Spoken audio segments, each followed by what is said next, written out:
Hola, ¿qué tal? Perdón, hola, ¿qué tal estudiantes de contabilidad y también aquellos estudiantes que estudian la materia de contabilidad y también para aquellos los contadores que nos ven, pues un saludo afectuoso en esta contingencia del COVID-19.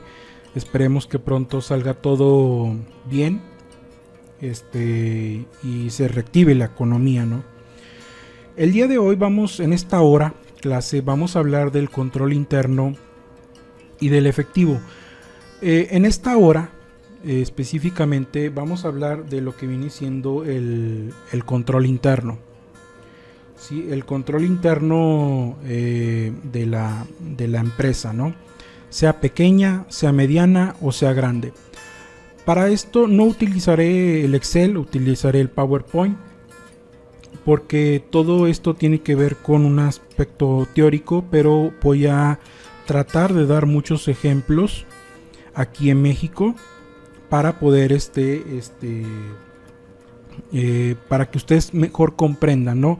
Trataré de que las diapositivas pues no estén llenadas de mucho texto, como acostumbramos, y me incluyo yo, a llenarlas de texto cuando debería ser al revés.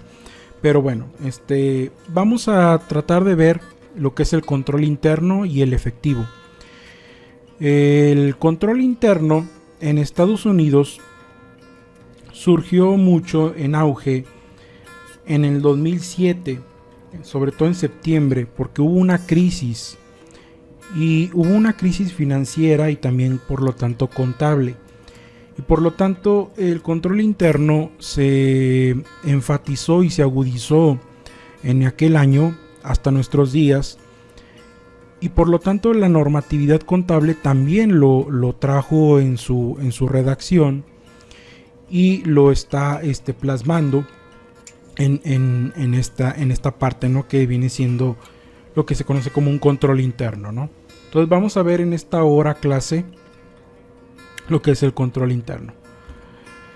¿Qué es el control interno? Bueno, el control interno es un plan de la organización. Es un plan que para aquellos que no sabemos qué es como algo, como un bosquejo, un borrador, que son como cuando tú vas al mandado y para que no se te olviden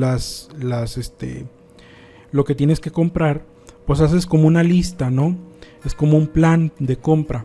Entonces, hagan de cuenta que el control interno es un plan que es como un borrador que nos va a permitir, principalmente en términos contables, obviamente, salvaguardar los activos. Todos los activos que tiene la empresa lo permite salvaguardarlos. No solamente estamos hablando de dinero. Aquí en este ejemplo pongo el efectivo. ¿Por qué el efectivo? Porque el efectivo es el recurso más líquido que tiene la empresa. ¿Qué significa el recurso más líquido que tiene la empresa? Líquido significa que esté disponible de manera inmediata para pagar los pasivos que tiene la empresa. Entonces, si tú tienes obviamente mucho efectivo, pues tienes mucha liquidez. Entonces, una empresa que, por ejemplo, tiene muy poco activo, pero tiene muy poco efectivo, pero tiene muchos activos, tiene muchas naves, tiene muchos terrenos, pues evidentemente es una empresa que tiene buena solvencia, pero no tiene liquidez. Entonces, salvaguardar los activos forma parte del control interno.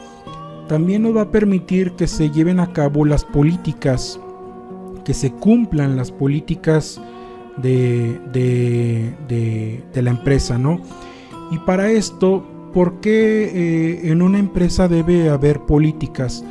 Porque evidentemente toda empresa, sea pequeña o sea muy grande, tiene que tener roles, tiene que tener funciones, así como en la familia. Por ejemplo, los más pequeños, los hijos, tienen que tener una función específica. Por ejemplo, la de estudiar la primaria, la secundaria y la preparatoria. Aquí en México es obligatorio esos 3 niveles de educativos, ¿no? Y obviamente también el kinder. Pero esas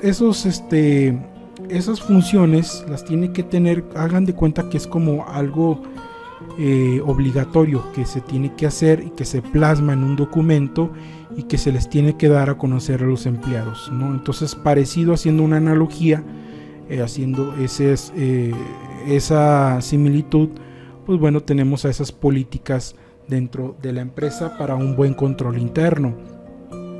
Estas políticas internas nos van a ayudar a que se cumplan las metas. Si no se cumplen las metas, por lo tanto, no hay un buen control interno, y al no haber un buen control interno, por lo tanto, pues la empresa puede llegar a la quiebra. Entonces, estas políticas internas las plasma tanto los directivos de la empresa como la gente que invierte su dinero en ella, es decir, los inversionistas. Entonces, esto es muy importante porque si no hay una política interna, muy difícilmente se van a llegar a cumplir las metas. Por ejemplo, una meta podría ser que en este año 2020 tengamos ventas bajas por lo del COVID-19, pero el año que entra, las metas, dentro de las metas, una de ellas sea que los ingresos aumenten considerablemente con respecto al año pasado, es decir, a este año. Entonces, para el 2021, a lo mejor la proyección de la empresa dentro de su política interna sea que tenga mayores ventas. Otro proceso dentro del control interno es la eficiencia operativa. La eficiencia operativa significa básicamente, a grosso modo, en palabras en español, es hacer las cosas rápido, con menos gastos y eficiente, ¿no? O sea, es decir, que se cumplan las metas. De tal manera que lo que busca dentro del ramo contable es reducir los gastos, es decir, minimizar lo más que se puedan los gastos para aumentar las utilidades. Esto va muy pegado con un postulado básico de la norma contable en México que se conoce como asociación de costos y gastos con ingresos. Así se conoce, asociación de costos y gastos con ingresos. Es un postulado básico que lo encontramos en la NIF A2 de las normas de información financiera. ¿Qué te dice ese postulado básico?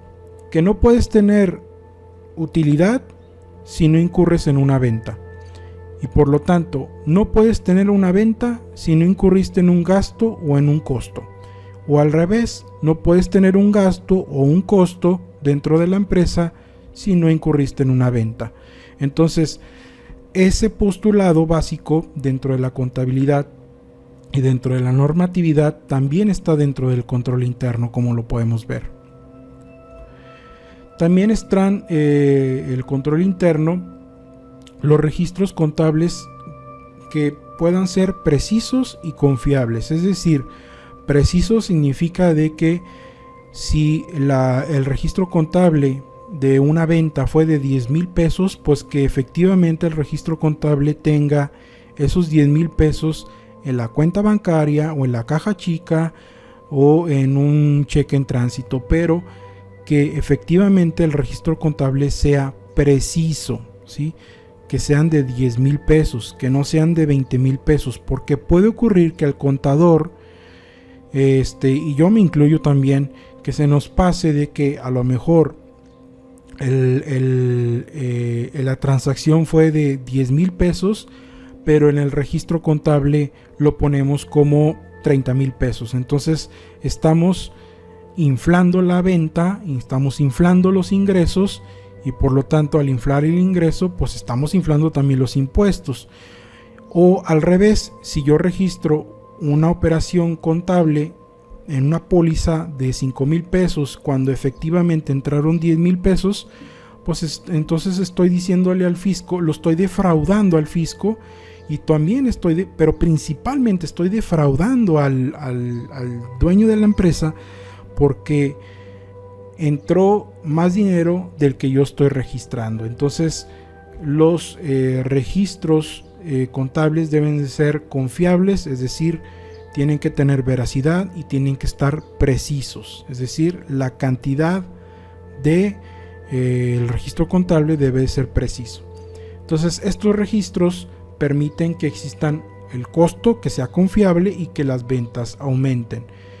Volvemos al postulado básico de asociación de costos y gastos con ingresos, es decir, con las ventas. Si yo tengo un costo bajo que me permita hacer el control interno, puede aumentar mi utilidad. Pero si tengo un registro contable que no es preciso y que tampoco es confiable, puedo distorsionar los estados financieros y por lo tanto al distorsionarlos no estoy llevando un buen control interno yo como contador y por lo tanto no estoy dándole al dueño de la empresa o a los dueños o a los inversionistas la información adecuada.